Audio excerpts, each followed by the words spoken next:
자, 만약에 여러분들 이런 현상을 겪는다면 문제집을 잘못 풀고 있는 거예요. 간단해요. 앞에 부분 제대로 기억하고 있나요? 앞에 부분 뭘 배웠는지, 어떤 문제 나왔는지 기억하고 있는지, 얘기할 수 있는지가 기준입니다.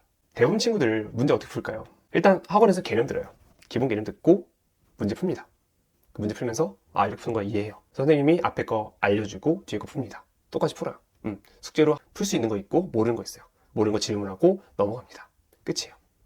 이게 잘못된 게 아니에요. 되게 좋은 시스템이고 효과적인 시스템이에요. 근데 이게 한 번, 두 번이 아니라 더 나가서 한 5번, 6번, 즉 3주나 4주 정도 지났을 때 앞에 부분에 대한 복습이 안 돼 있으면 아마 말짱 도루묵일 거예요. 그래서 어떻게 돼요? 까먹겠죠. 앞에 배웠는지 모르겠죠.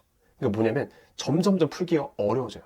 왜요? 수학은 하나만 나오는 게 아니라 종합적으로 나오기 시작하거든요.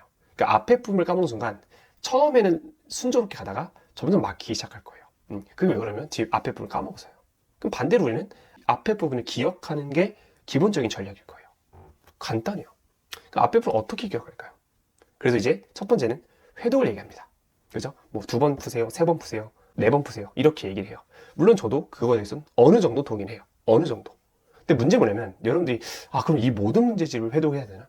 라고 생각할 수 있어요. 근데 잘 들어보세요. 회독 있잖아요. 여러분 만약에 3권의 문제집을 푼다면 무조건 한 권만 반복을 하시면 돼요. 다시 여러분들이 어떤 문제 풀 때 뭐 샌도 풀 수 있고 블랙라벨, 뭐 고쟁이, 뭐 아니면 뭐 기출 문제집이 있으면 여러 가지가 있겠고 엔제도 있겠죠. 그걸 모든 걸 해석하는 건 쉽지 않아요. 문제를 풀 목적이 없기 때문에 회독이 이제 이상하게 흘러가게 되는 거거든요. 자, 회독하는 이유는 뭐냐면 우리는 기억하기 위해서요. 머릿속에 저장하기 위해서. 근데 그 문제들을 하나하나 다 싹 다 기억한다? 말이 안 돼요. 쉽지 않아요. 그 많은 문제집을 못 한다고요. 그럼 어떻게 하냐면 여러분들은 딱 한 권 정도만 3번에서 4번 정도 회독을 해서 그 한 권에 대한 그릇들을 만드는 거예요. 다시 뭐라고요? 만약에 3권 푼다 한다면 한 권만 그릇을 만드는 거예요. 그리고 나머지들은 뭐예요? 그 그릇을 만든 거를 적용하는 역할을 하는 거예요. 뭐 예를 들어서 저희가 뭐 지수록을 배웠어요. 그럼 지수록에 대한 문제들을 한 권 정도를 풀면서 이런 문제는 이렇게 푸는 거야. 행동 강령들이라든지 아니면 개념에서 어떻게 출제되고 어떤 게 문제가 나오는지 이런 것들을 한 권 정도만 정리를 해놓은 거예요. 그러니까 한마디로 그거를 그릇을 만든다 또는 개념을 정리한다 라고 얘기를 하죠. 그리고 나서 2번째, 3번째 문제 풀 때 뭐 하면 돼요? 그 그릇을 적용하는 게 다음 문제집의 역할이에요. 그럼 난이도가 좀 더 높아질 수도 있겠고 아니면 뭐 새로운 문제가 나올 수도 있겠죠. 그럼 그 새로운 문제만 그 그릇을 만들면 되는 거지 앞에 거 그릇을 갈아엎고 모른 상태에서 새로운 문제 푼다? 그러면 아마 문제집은 쌓여가지만 실력은 안 느는 그런 현상이 발생할 거예요. 그래서 일단 회독은 중요해요. 하지만 모든 걸 회독하는 게 아니에요. 몇 개? 한 것만. 딱 한 것만 회독하고 나머지는 적용하는 역할로 해주시면 되고 특히 수능 준비한 친구들은 기출문제가 되겠죠. 내신 준비한 친구들은 부교재, 학교 부교재, 학교 프린트, 학교 교과서 무조건 이 정도는 다 알고 계셔야 돼요. 그리고 새로운 문제들은 다 적용하는 걸로. 이해됐죠? 첫 번째는 그렇게 이해해 주시면 돼요.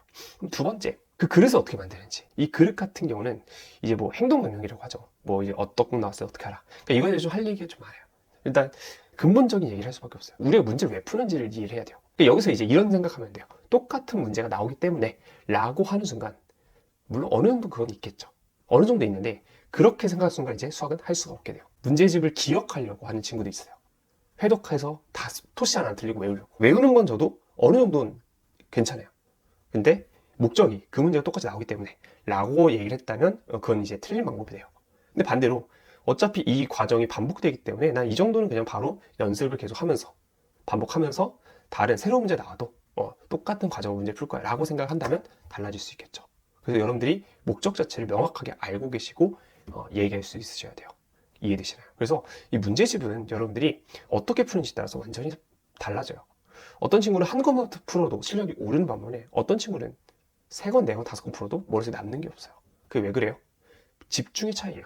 내가 문제를 왜 푸는지, 문제에서 어떤 거 뽑아낼 수 있는지. 한 권, 2권, 3권 풀면 반복되는 것들이 되게 많아요. 그럼 뭐 하면 돼요? 한 권 정도는 제대로 머릿속에 담아놓고 2권, 3권 할 때 그냥 붙이기만 하면 돼요. 새로운 문제 나오면 거기다 살짝 붙이기만 하면 돼요. 그럼 3권 완성이 되는데 한 권 쓱, 2권 쓱, 3번 쓱. 그럼 머릿속에 남는 건 하나도 없게 되겠죠. 그러니까 이상하게 공부를 하게 된다는 거예요. 그래서 일단 여러분들이 그렇게 공부하셔서 문제집 자체를 활용을 잘해서 정말 좋은 점수를 받았으면 좋겠습니다. 우리의 목적은 뭐예요? 기억하는 거고요. 그 기억한 걸 적용하는 거예요. 기억하는 뭐예요? 딱 한 것만. 적용 뭐예요? 2권, 3권, 4권. 이제 이거는 욕심에 따라 달라지겠죠. 나는 더 많이 할 거야. 넌 적게 할 거야. 이건 이제 사람마다 다르겠지만 일단 이 한 것만 제대로 끝내는 거. 이게 진짜 중요하고 여러분들이 해야 될 내용이 될 겁니다.